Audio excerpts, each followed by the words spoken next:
Like many legacy institutions, the WHO has become mired in bureaucratic bloat, entrenched paradigms, conflicts of interest, and international power politics. While the United States has provided the lion's share of the organization's funding historically, other countries, such as China, have exerted undue influence over its operations in ways that serve their own interests and not particularly the interests of the global public. This all became obvious during the COVID pandemic when the WHO, under pressure from China, suppressed reports at critical junctures of human-to-human transmission and then worked with China to promote the fiction that COVID originated from bats or pangolins rather than from a Chinese government-sponsored research at a biolab in Wuhan.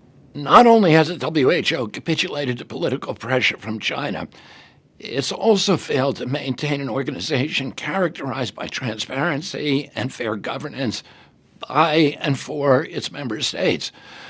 The WHO often acts like it has forgotten that its members must remain accountable to their own citizens and not to transnational or corporate interests.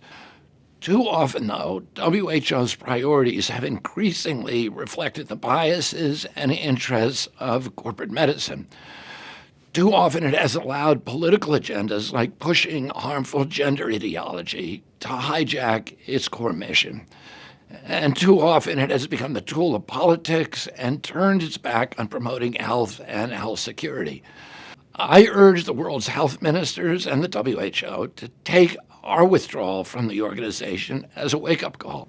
It isn't that President Trump and I have lost interest in international cooperation, not at all.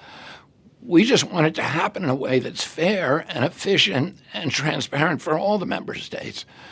We've already been in contact with like-minded countries, and we encourage others to consider joining us. We want a free international health cooperation from the straitjacket of political interference by corrupting influences of the pharmaceutical companies, of adversarial nations, and their NGO proxies. I would like to take this opportunity to invite my fellow health ministers around the world into a new era of cooperation. We don't have to suffer the limits of a moribund WHO. Let's create new institutions or revisit existing institutions that are lean, efficient, transparent, and accountable.